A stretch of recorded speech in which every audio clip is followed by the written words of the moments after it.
that needs to be lifted in order for Syria to flourish, but you also have Israel that has been engaging in airstrikes on Syria, engaging in moving to make sure that they have a buffer with the Golan Heights, they have a buffer with this new administration.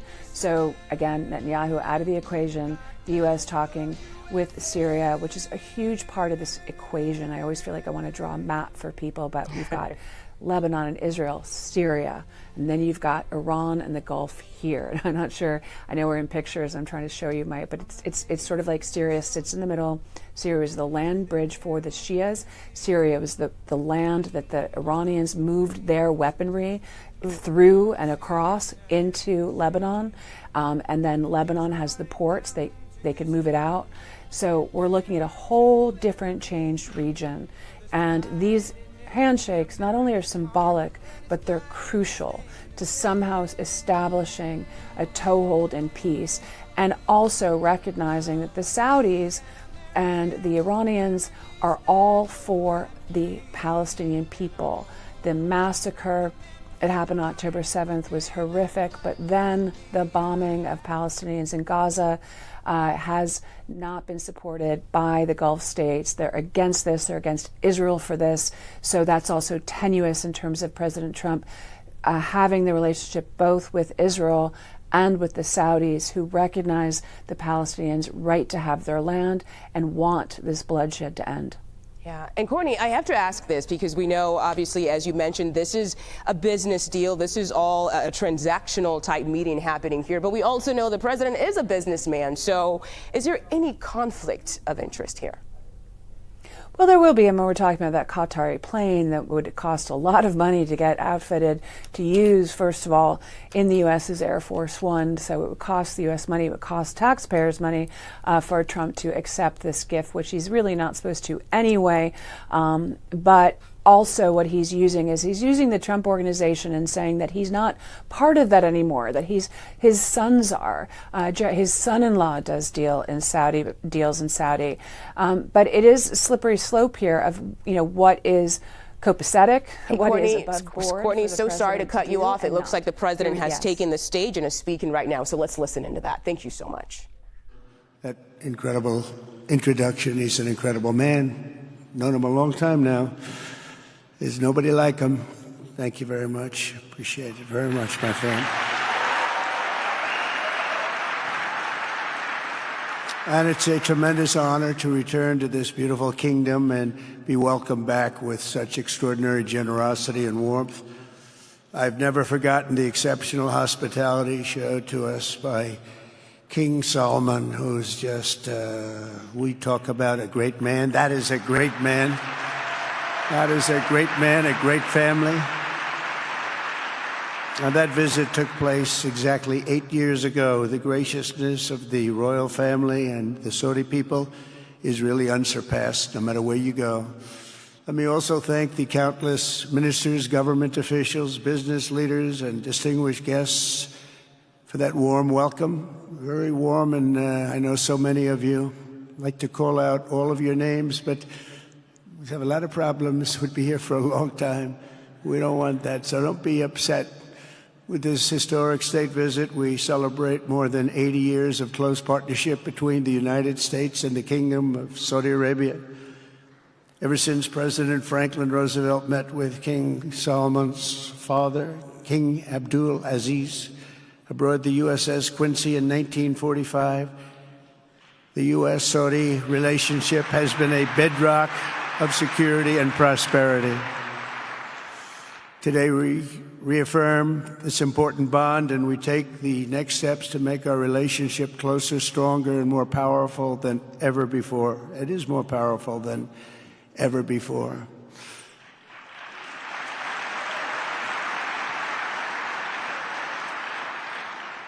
And by the way, it will remain that way. We don't go in and out like other people. It will remain that way.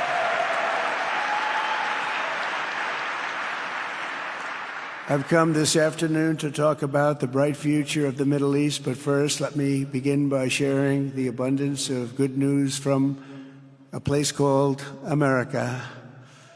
In less than 4 months, our new administration has achieved more than most other administrations accomplish in 4 years or even 8 years. We've actually done, for the most part, more. The day I took office, we inherited, thank you. Thank you. The day I took office, we inherited a colossal invasion on our southern border, an invasion like you'd never want to see here. Nobody should ever want to see it.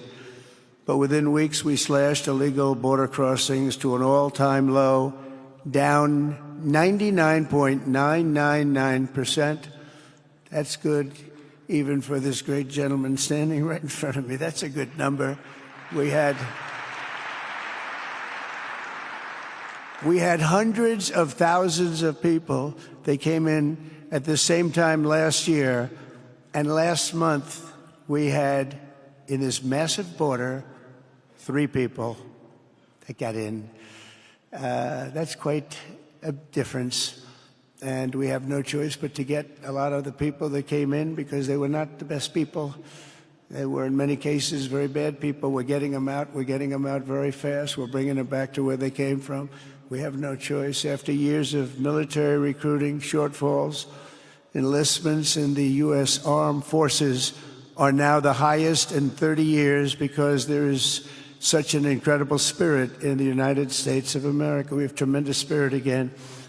Just about a year ago, it was a big story, front page on every paper all over the world, that nobody wanted to enlist in our military, meaning we were way under enlisted. And just last week it came out that we had the strongest enlistment. They say 30 years, but probably it's maybe ever. They don't go back that far. It's the best, and that includes police officers, firemen, everything else. Is a great spirit in the United States right now. A brand new poll from Rasmussen just showed that the number of Americans who believe the nation is on the right track, they have a right track, wrong track, is now the highest in over 20 years. And it hasn't been anything like this because for many years it was the wrong track. And I can tell you for the last 4 years it was definitely the wrong track. But it's the highest it's been in many, many years. We renamed the Gulf of Mexico into the Gulf of America. That was very popular, other than perhaps with Mexico. And most importantly, for the people in this room, the days of economic misery under the last administration are rapidly giving way to the greatest economy in the history of the world. We are rocking. The United States is the hottest country, with the exception of your country, I have to say, right? I'm not going to take that on. No, Mohammed, I'm not going to take that on. Wouldn't that be a terrible thing if I made that full statement? But I will not do it. You're hotter. At least as long as I'm up here, you're hotter. But groceries, gasoline, energy, and all other prices are down with no inflation. We have no inflation, and in a few short weeks, we've created 464,000 brand new jobs. Think of that. It's almost 500,000 jobs created just in a matter of weeks. We just reached a historic trade agreement with the United Kingdom, and over the weekend we reached a breakthrough agreement with China. Both outstanding deals. China's agreed. We have to get it down. We have to get the little details down. And Scott, you're going to work on that very hard, but China's agreed to open up to the United States for trade and everything else. But they have to do it, so we'll see what happens. But we had a very, very good meeting with both of those countries. We are cutting 10 old regulations for every new regulation. We're getting rid of all of the red tape that is so many, frankly, countries, as they get older, they develop a lot of red tape, and we're getting rid of it. We're getting rid of it at record levels. And I'm pleased to report that the United States Congress is on the verge of passing the largest tax cut and regulation cut in American history. We think we're in good shape to get that. And if we get that, that will be like a rocket ship for our country. In the first quarter of the year, the investment in America was up an astounding 22%.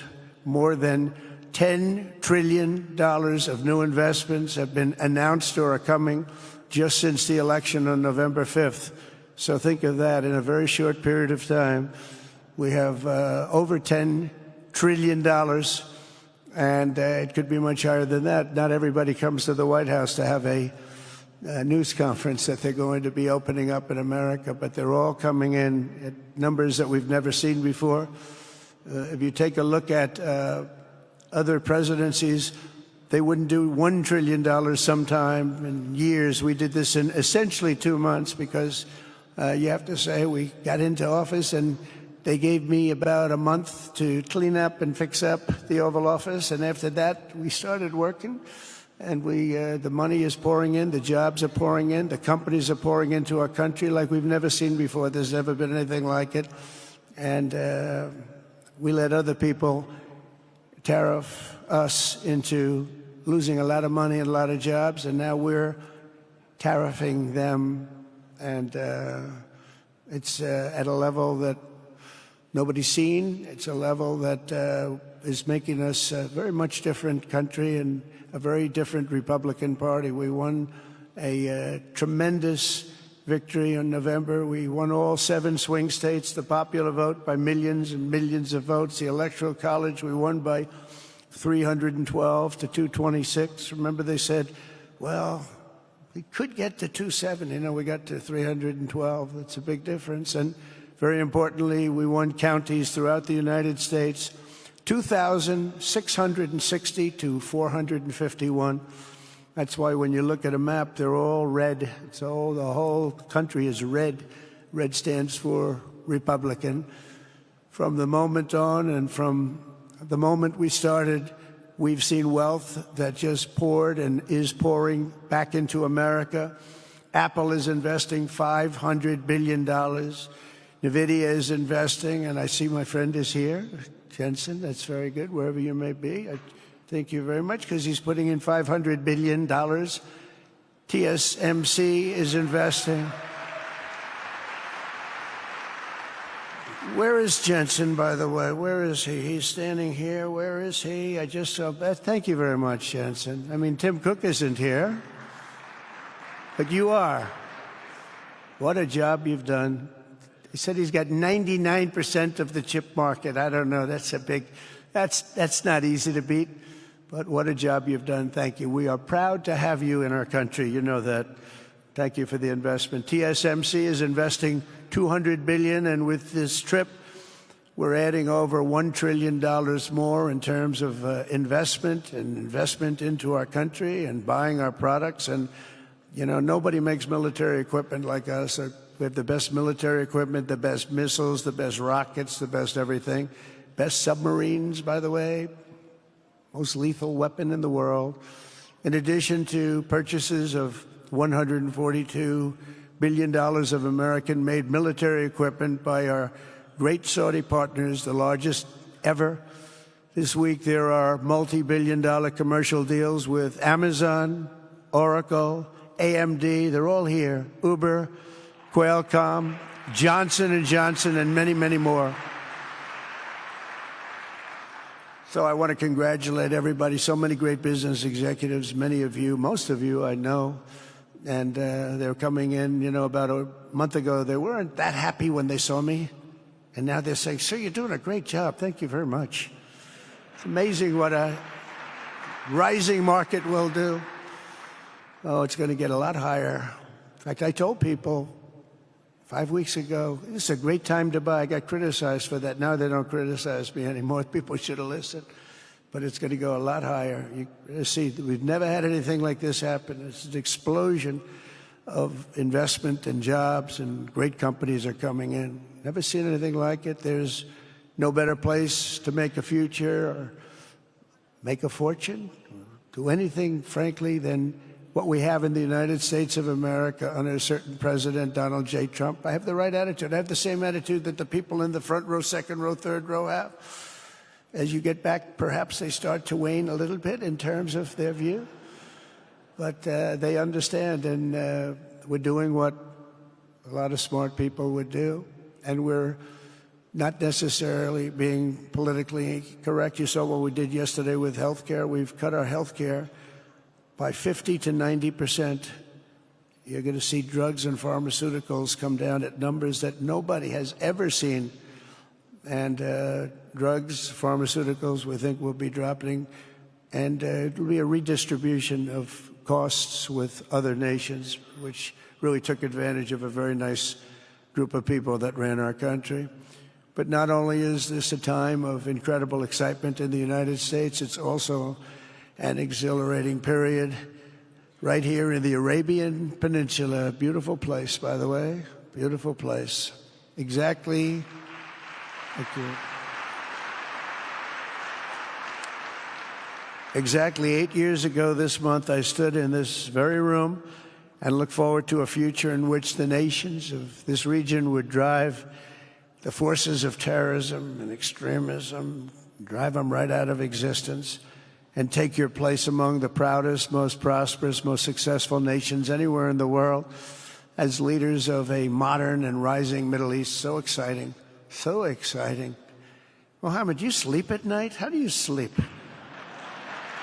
Huh? Just thinking.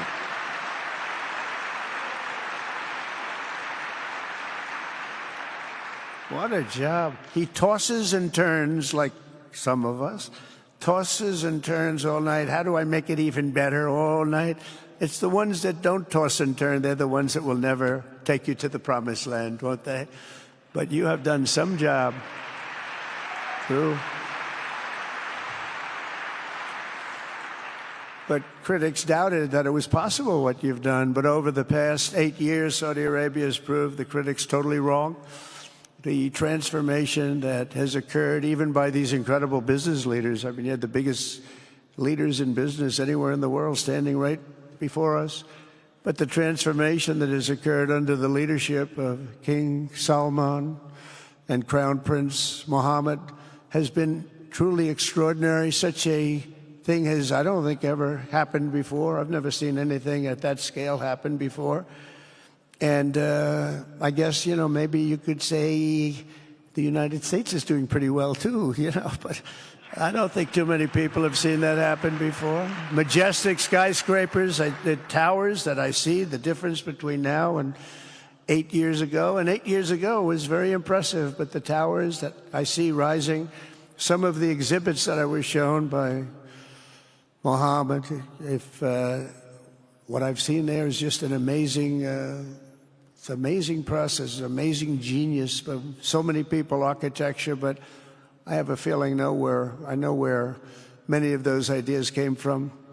Happens to be sitting right in this room right before me, but the towers and all of the different, I've seen a lot of different towers. I didn't think there's any version of a tower that I haven't seen in one form or another. Well, I just passed 4 exhibits. I have never seen anything like any of them. So it's going to be very exciting. And they sit among the ancient wonders of a growing and exciting city. It's really amazing. Riyadh is becoming not just a seat of government, but a major business, cultural, and high-tech capital of the entire world.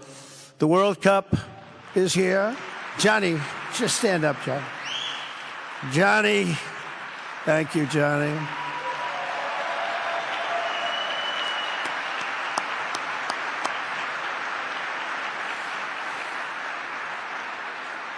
Great job, Johnny, great job. But the World Cup and the World Expo will soon be coming here, just like the World Cup is coming to the United States. It's going to be really exciting next year.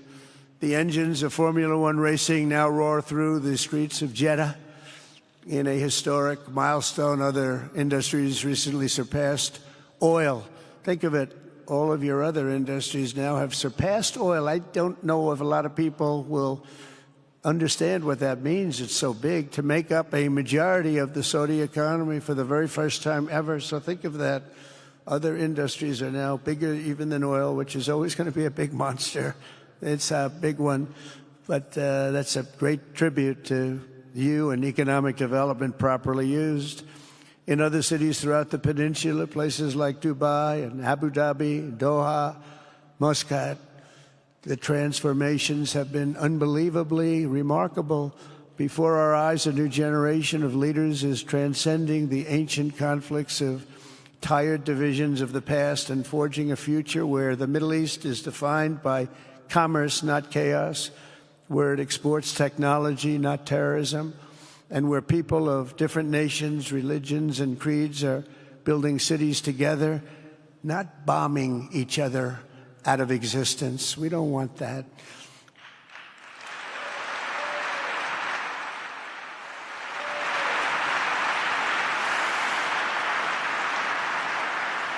And it's crucial for the wider world to note this great transformation has not come from Western interventionists or flying people in beautiful planes giving you lectures on how to live and how to govern your own affairs. No, the gleaming marvels of Riyadh and Abu Dhabi were not created by the so-called nation builders, neocons, or liberal nonprofits like those who spent trillions and trillions of dollars failing to develop Kabul, Baghdad, so many other cities. Instead, the birth of a modern Middle East has been brought by the people of the region themselves, the people that are right here, the people that have lived here all their lives, developing your own sovereign countries, pursuing your own unique visions and charting your own destinies in your own way. It's really incredible what you've done. In the end, the so-called nation builders wrecked far more nations than they built, and the interventionists were intervening in complex societies that they did not even understand themselves. They told you how to do it, but they had no idea how to do it themselves. Peace, prosperity, and progress ultimately came not from a radical rejection of your heritage, but rather from embracing your national traditions and embracing that same heritage that you love so dearly.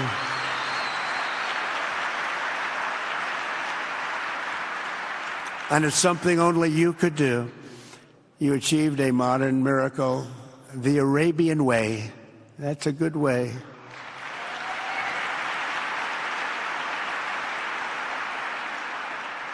Today, the Gulf nations have shown this entire region a path towards safe and orderly societies with improving quality of life, flourishing economic growth, expanding personal freedoms, and increasing responsibilities on the world stage. After so many decades of conflict, finally it is within our grasp to reach the future that generations before us could only dream about, a land of peace, safety, harmony, opportunity, innovation, and achievement right here in the Middle East. So beautiful. It's such a beautiful thing that's happening. I guess, the people that are here can't even really appreciate it because you see it happening, and it's when you come to a place that you haven't seen in 5 years or 10 years or 20 years that it's even more incredible. When I left office just over 4 years ago, that future seemed almost impossible, what you've done.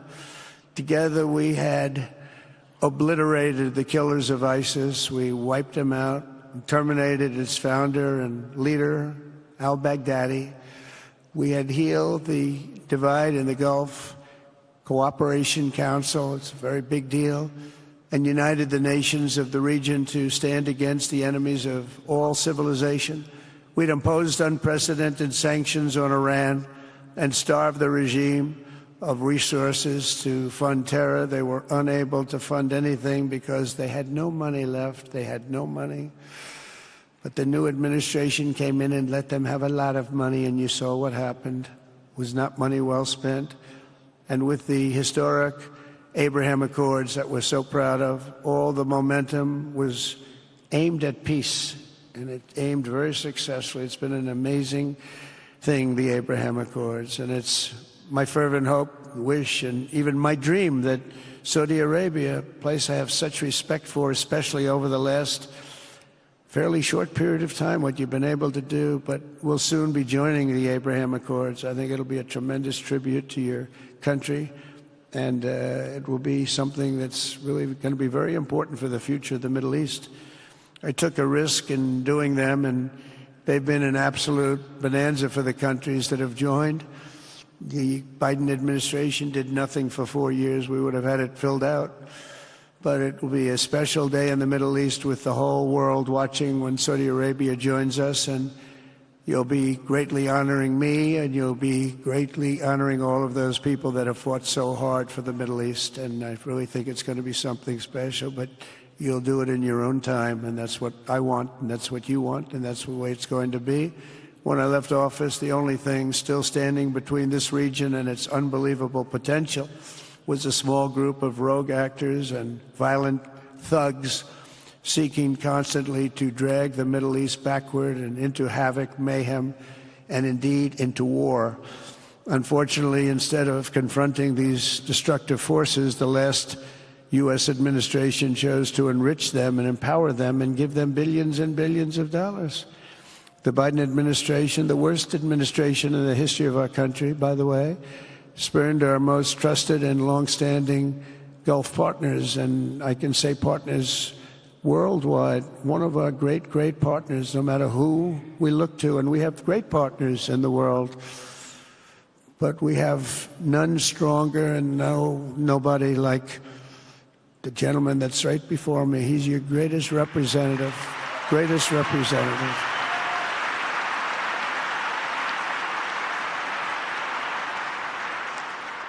And if I didn't like him, I'd get out of here so fast.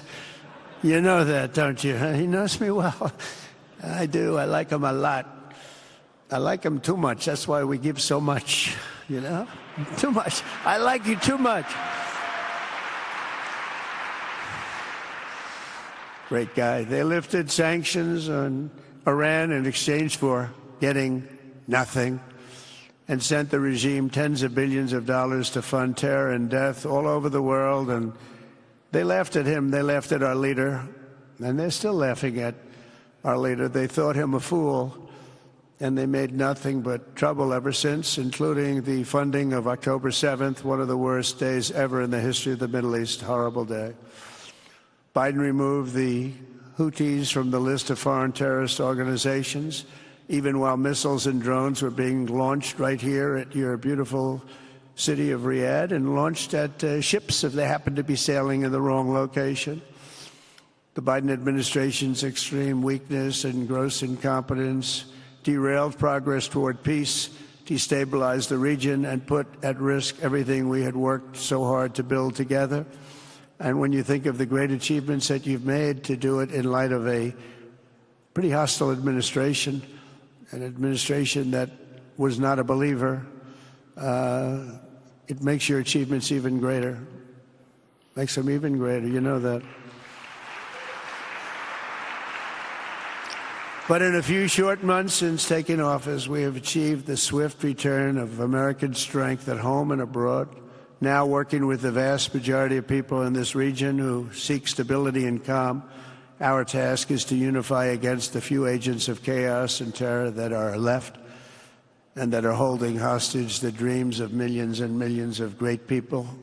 The biggest and most destructive of these forces is the regime in Iran, which has caused unthinkable suffering in Syria, Lebanon, Gaza, Iraq, Yemen, and beyond.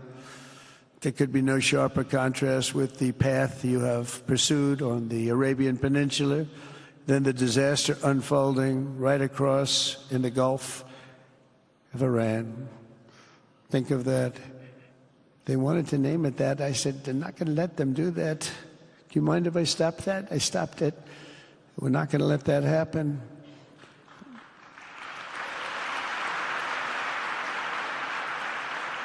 While you have been constructing the world's tallest skyscrapers in Jeddah and Dubai, Tehran's 1979 landmarks are collapsing into rubble and dust. They had it going for a little while under a much different system, but those buildings are largely falling apart, falling down, while you're building some of the world's biggest and most incredible infrastructure projects, buildings, all sorts of things you're building that nobody's ever even seen before.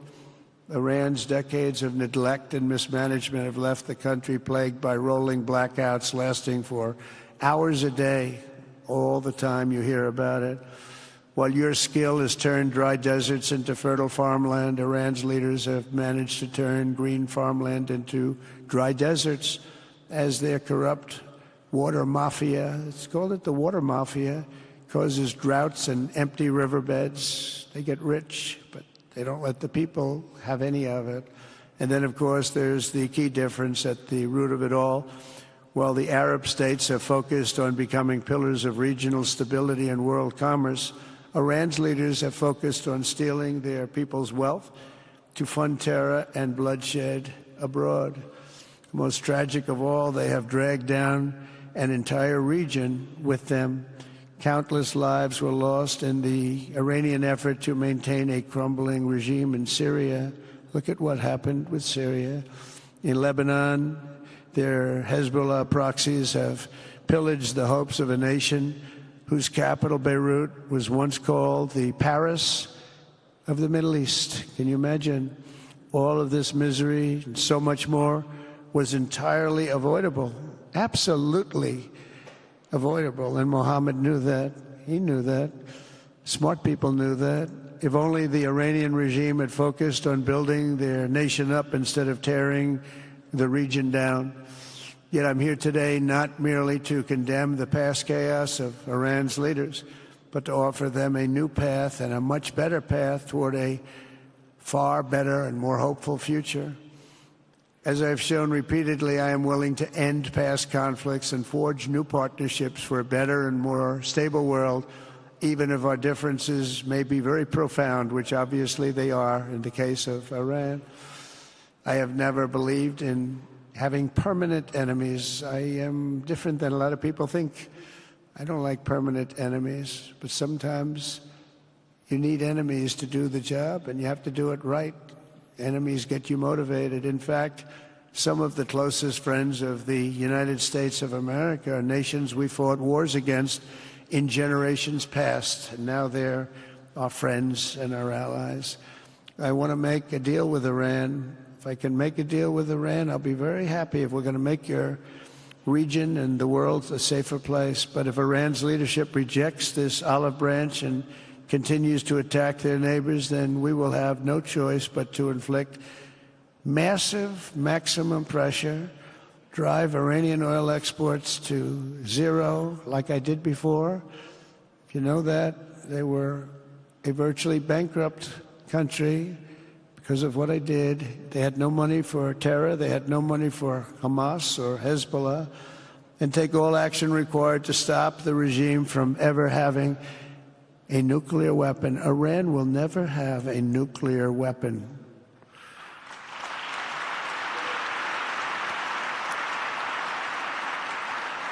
But with that said, Iran can have a much brighter future, but will never allow America and its allies to be threatened with terrorism or nuclear attack.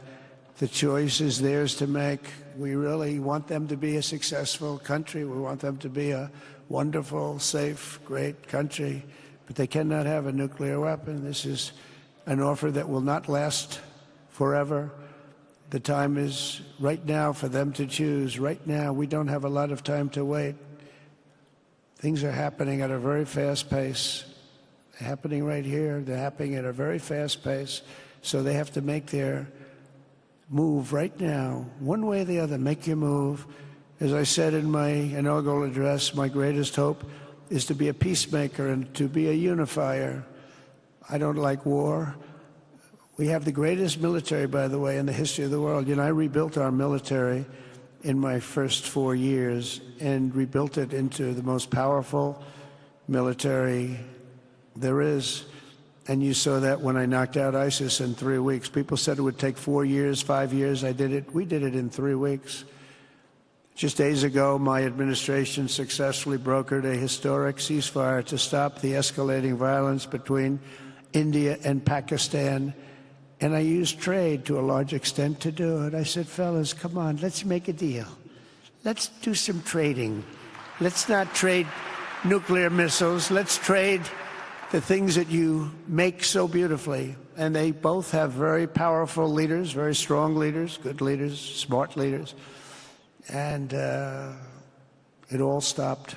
Hopefully it'll remain that way, but it all stopped. I was very proud of Marco Rubio and all of the people that worked so hard. Marco, stand up. What a great job you did on that. Thank you, J.D. Vance, Marco. The whole group worked with you, but there was a great great job.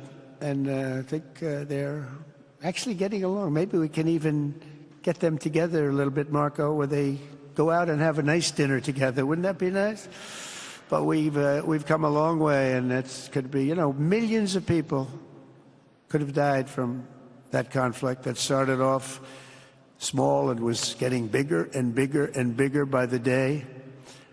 I've also been working relentlessly to end the terrible bloodshed between Russia and Ukraine, and very importantly, talks are being held in Turkey later this week, probably on Thursday, and they could produce some pretty good results. Our people are going to be going there. Marco's going to be going there. Others are going to be going, and we'll see if we can get it done. 5,000 people, young people for the most part, soldiers from Ukraine, soldiers from Russia. They're not from here and they're not from the United States, but they're souls.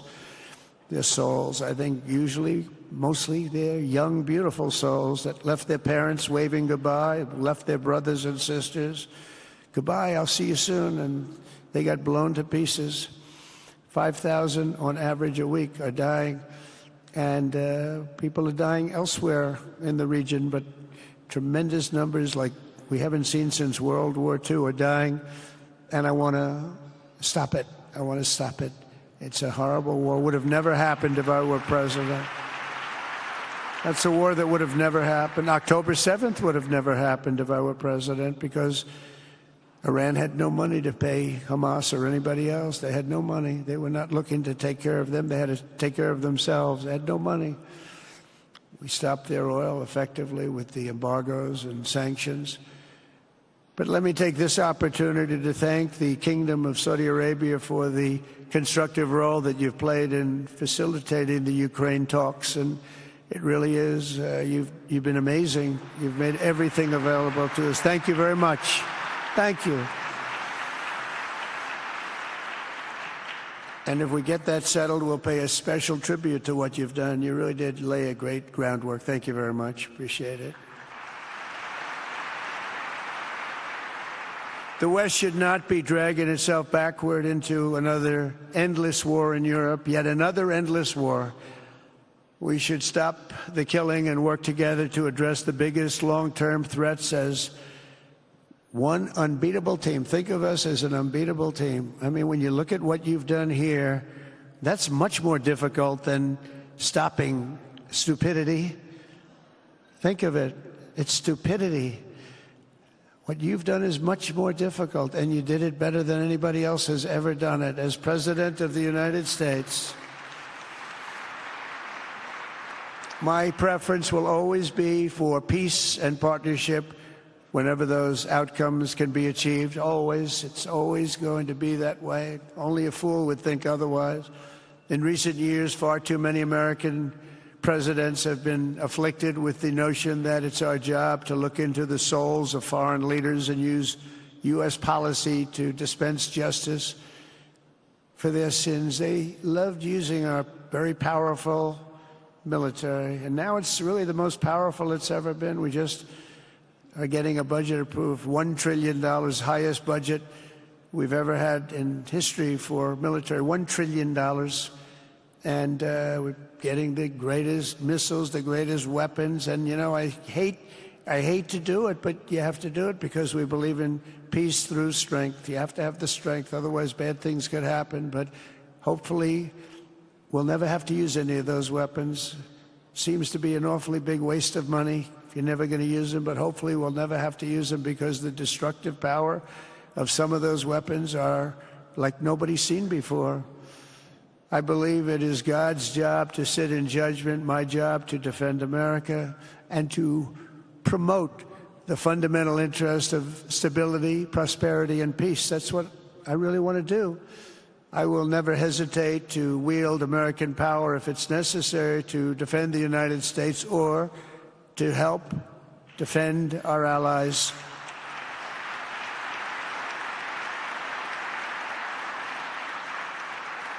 And there will be no mercy for any foe who tries to do us or them harm. We will have no mercy. They understand that. That's why I've been pretty lucky. A lot of people think, he he's looking to fight. He's looking to fight, and things get settled. It's an amazing thing when they really think you mean it. But we do. We have the greatest military, the strongest military, stronger than any. Nobody's even close. We have the best weapons in the world, but we don't want to use them. If you threaten America or our partners, however, then you'll be faced with overwhelming strength and devastating force. We have things that you don't even know about, you don't hear about, and if you did, you'd say, wow. In recent weeks, following repeated attacks on American ships and freedom of navigation in the Red Sea, the United States military launched more than 1,100 strikes on the Houthis in Yemen. As a result, the Houthis agreed to stop. They said, we don't want this anymore. It's the first time you've heard that from them, too. They're tough. They're fighters. But just days ago, we were asked to cease targeting commercial. They were not going to be targeting commercial ships in any way, shape, or form, or anything American. And they were very happy that we stopped. But we had 52 days of thunder and lightning like they've never seen before. This was a swift, ferocious, decisive, and extremely successful use of military force. Not that we wanted to do it, but they were shooting down ships. They were shooting at you. They were shooting at Saudi Arabia. We don't want them shooting at Saudi Arabia, if that's okay. So we hit them hard. We got what we came for, and then we got out. Since January 20th, the U.S. military has terminated 83 terrorist leaders operating across Iraq, Syria, and Somalia, including ISIS's #2 global leader. You read about that just recently. With the help of Pakistan, we apprehended the ISIS terrorists responsible for the attack on 13 American service members at Abbey Gate, that horrible, horrible disaster. During this Afghanistan withdrawal, you know, that's another thing that we don't even think about so much anymore. 13 died, but 42 were horribly wounded. But hundreds of people died overall, because I count the people on the other side. Hundreds of people just grossly incompetent. It's probably why Putin decided to go into Ukraine, something he never would have done if I were president. But we wouldn't have had the problems of October 7th if I were president. We wouldn't have had Ukraine, Russia if I were president. We wouldn't have had Abbey Gate, because there wouldn't have been any reason we were getting out, but we were getting out with dignity and with strength and power. But the way they got out was not good. I think it was the most embarrassing moment in the history of our country. And we've been working tirelessly to bring back all hostages held by Hamas. We brought back a lot already, but we're bringing back more. This weekend, we successfully negotiated the release of the last American hostage, Edan Alexander. Just came out a few hours ago, and we continue to work to get that war ended as quickly as possible. It's a horrible thing that's taking place. All civilized people must condemn the October 7th atrocities against Israel, which would never have happened again if you had probably a different president, but definitely if you had me as president. The people of Gaza deserve a much better future, but that will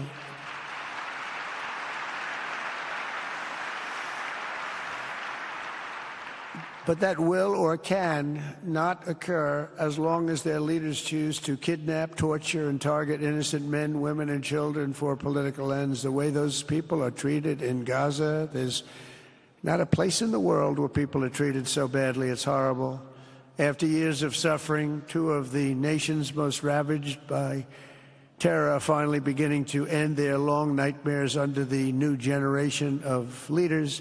In Lebanon, where a friend of mine has just become the ambassador. He's going to be great. I said, you know, that could be a very dangerous job. He said, I was born there. I'm Lebanese. I love that country. I said, but it's very dangerous. You know, this is a friend of mine from New York. I said, but it's very dangerous. Are you sure you want to do it? I never thought of him as being a warrior, but he is a warrior. He loves his country. He said, if I'm injured or die, I'm dying for a country that I love. He grew up there. It's horrible what's happened in Lebanon, but you have a great ambassador, I can tell you that. In Lebanon, which has been endlessly victimized by Hezbollah and their sponsor, Iran, a new president and prime minister have brought the first real chance in decades for a more productive partnership with the United States, and we're going to work with their new ambassador and everybody else, Marco, and we're going to see if we can really help them out and let them get over that very high grid that they're going to have to get over. My administration stands ready to help Lebanon create a future of economic development and peace with its neighbors. They have tremendous people in Lebanon, doctors, lawyers, great professional people. I hear it so many times.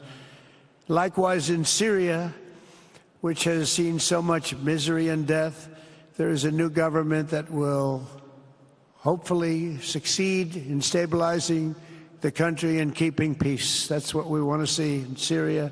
They've had their share of travesty, war, killing, many years.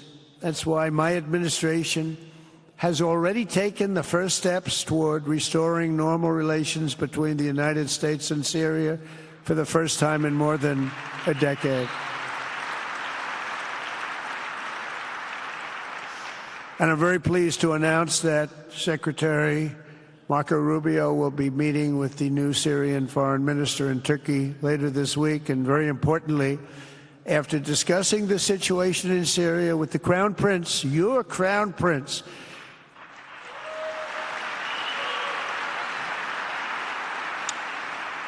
and also with President Erdogan of Turkey, who called me the other day and asked for a very similar thing, among others, and friends of mine, people that I have a lot of respect for in the Middle East, I will be ordering the cessation of sanctions against Syria in order to give them a chance at greatness.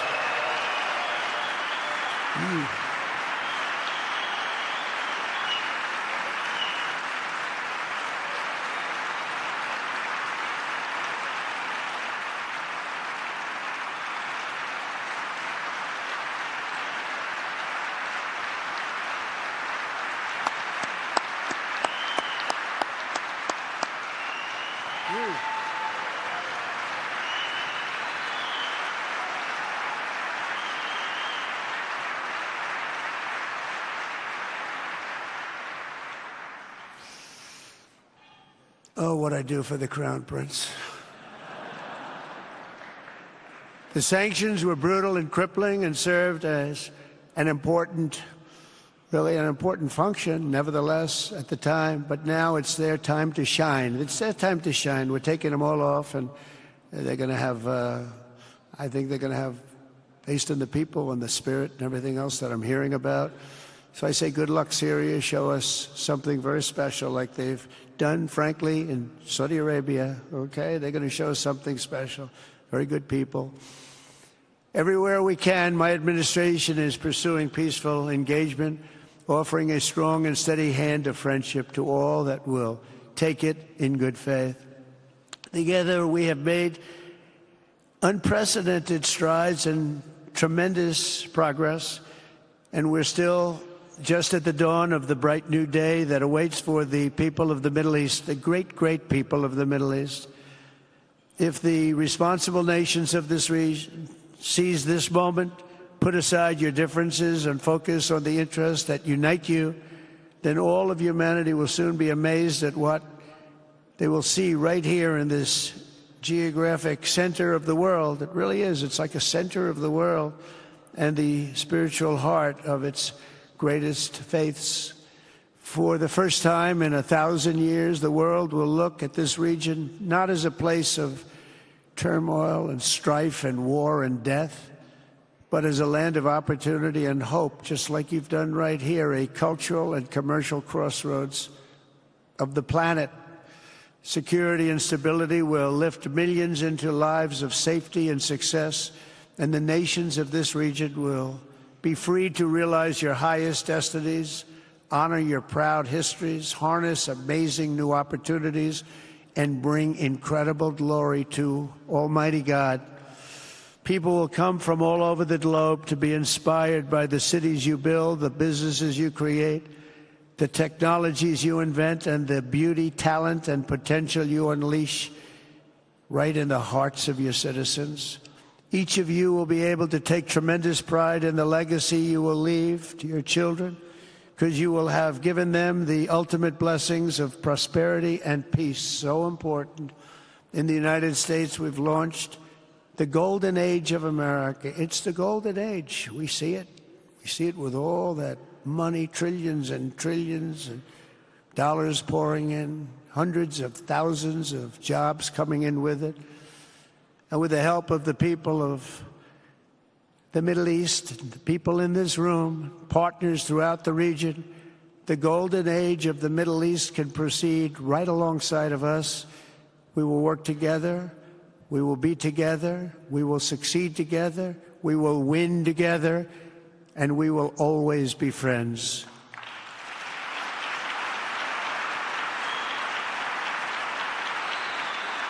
Thank you.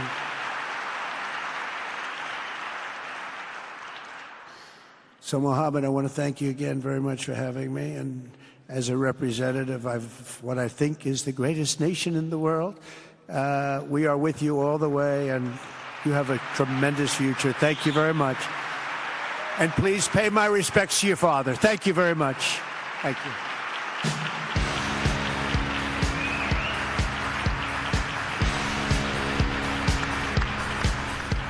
You were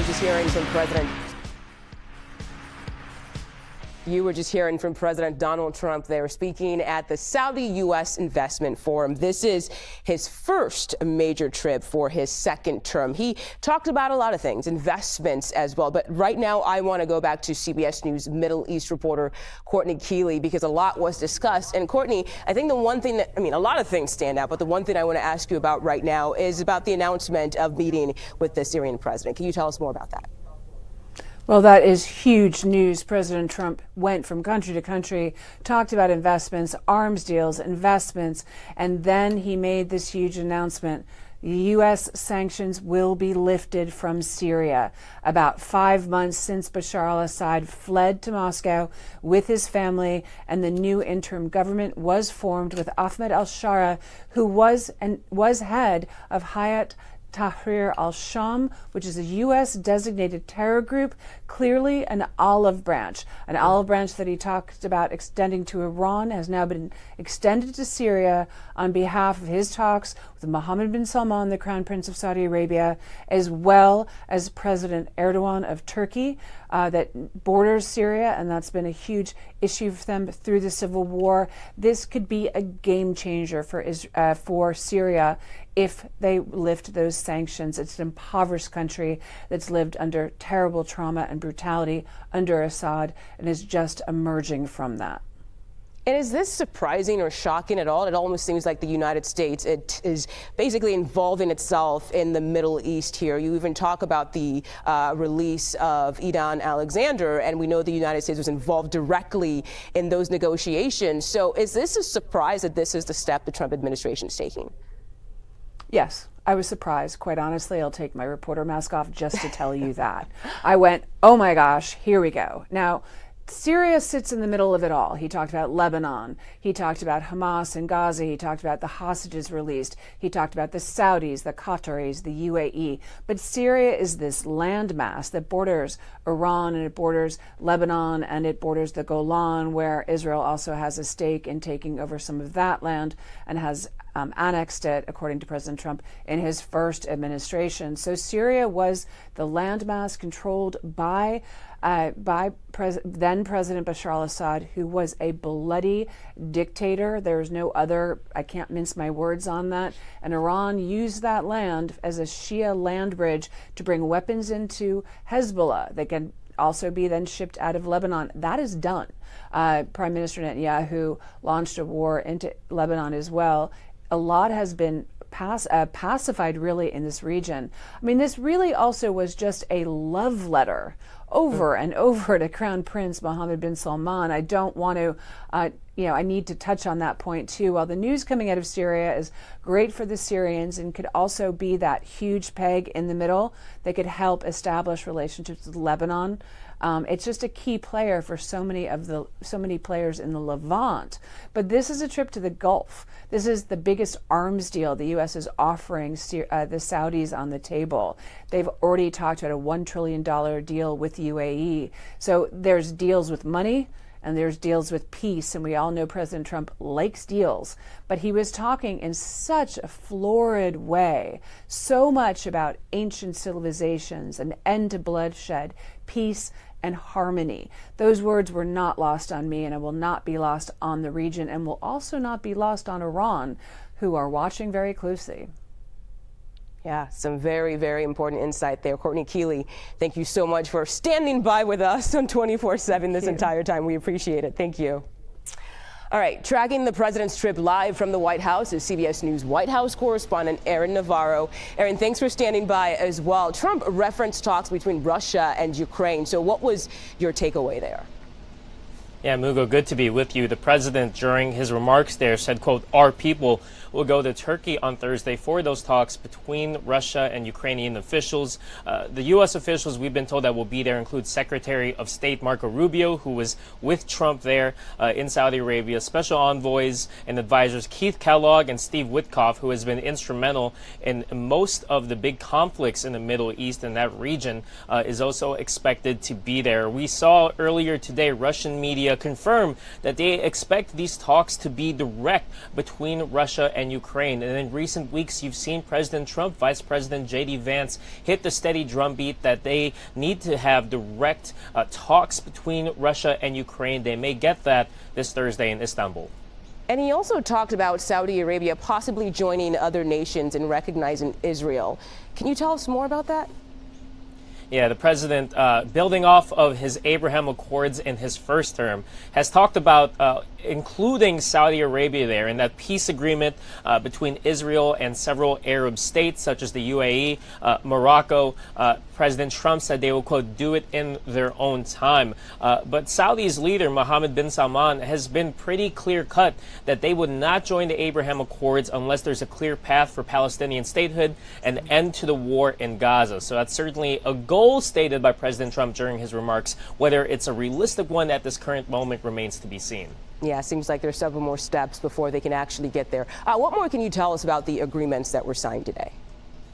Yeah, the White House says it's about $600 billion worth of commitments, worth of investments. The biggest piece of it, it seems to be this $142 billion defense sales agreement between the two countries, which the White House says is the largest in history between these two states. It provides Saudi Arabia with warfighting equipment from over a dozen U.S. defense firms. So the White House highlighting that there are U.S. businesses exporting their business to Saudi Arabia. It includes training and support to build capacity of Saudi armed forces, enhancements of service academies, military, medical services, and it's part of not only just a business transaction, but also a political and military transaction as the president is looking to keep the U.S.'s influence in the Gulf state region.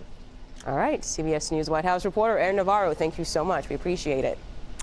Ahead, right here on CBS News 24/7, new inflation data is out today. Kelly O'Grady will join us when we come back to break it all down for us. Stay with us right here on CBS News 24/7.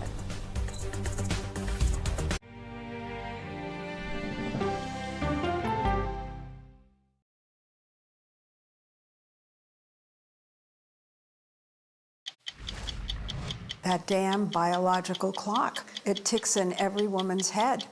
Can women freeze their biological clock, taking their